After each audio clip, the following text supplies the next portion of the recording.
Question number 4। इसमें एक figure दिया हुआ है। यह फिगर आपका 6.36 और इसमें दो एंगल Q और यह एंगल बराबर है और कुछ साइड इसके रेशियो दिए हुए हैं। तो हमें इसमें प्रूव करना है कि ट्रायंगल PQS और ट्रायंगल TQR, जो बड़ा ट्रायंगल है TQR, आपस में सिमिलर है।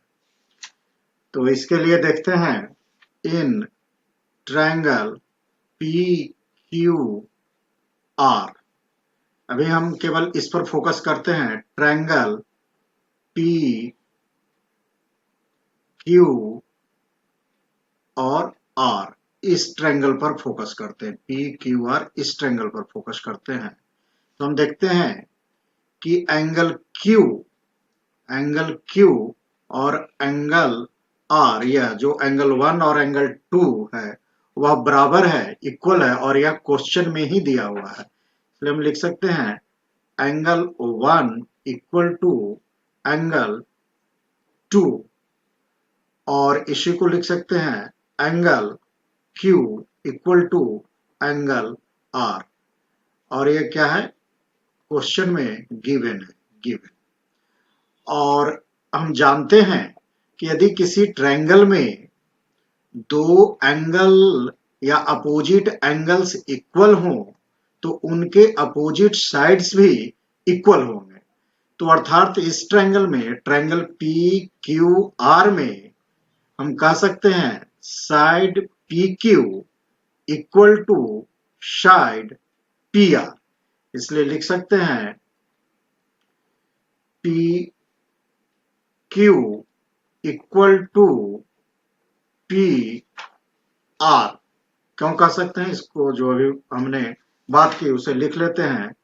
क्या हुआ है कि sides opposite two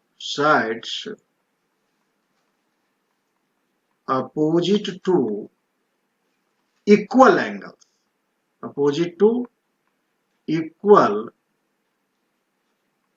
angles are equal.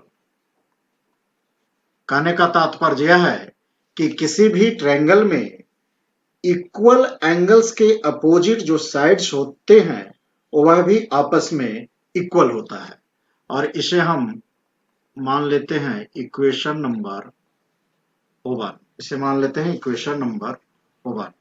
अब आगे चलते हैं। फ्रॉम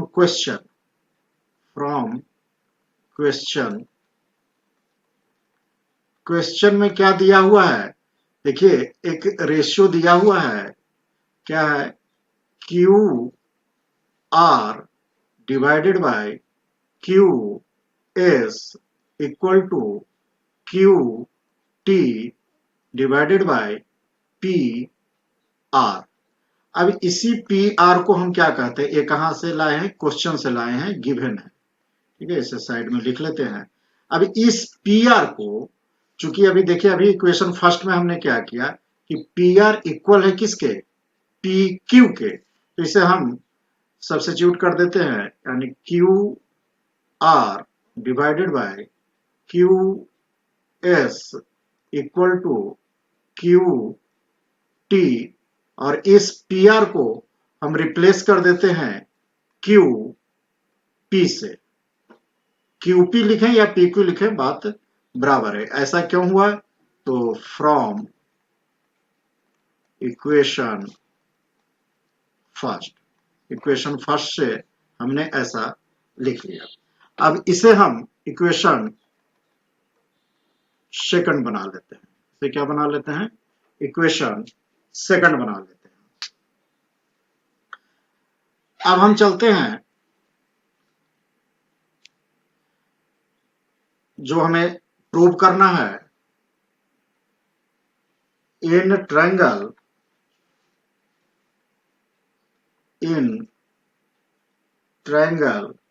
TPR, बड़े वाली ट्रायंगल TQR,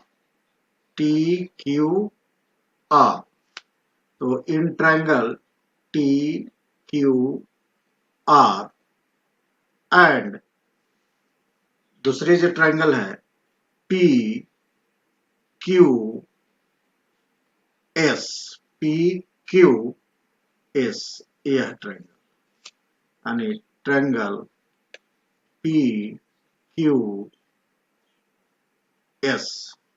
अब इसमें क्या देख रहे हैं,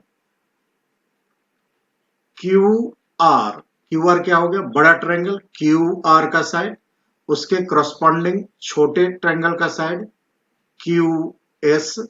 ये देखिए, अगर हम देखें, चलिए कलर चेंज करते हैं, यह जो है क्यू आर बड़ी ट्रायंगल क्यू आर, इसके करस्पॉन्डिंग साइड कौन सा है, क्यू एस, छोटा ट्रायंगल के लिए क्यू एस। उसी तरह से बड़े ट्रायंगल का Q T this side, this complete side divided by Q P जो यहां से साइड है क्यू पी। और एक और देख रहे हैं कि यह एंगल क्यू जो है दोनों ही ट्रायंगल में कॉमन है, यानी लिख सकते हैं angle Q equal to angle Q. यह कैसे है, क्योंकि यह कॉमन है। और इसे हम कहां से लिए, इसे हम लिए फ्रॉम इक्वेशन सेकंड से ही आया। अब हम अप्लाई करते हैं सिमिलरिटी क्राइटेरियन का।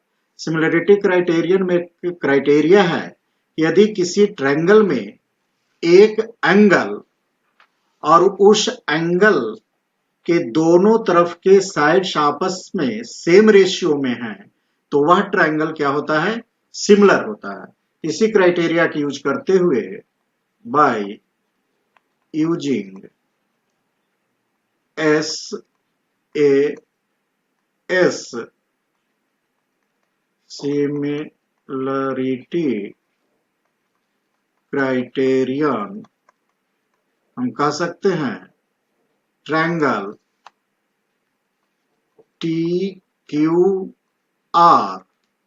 is similar to triangle PQS, और यही हमें प्रूव करना था।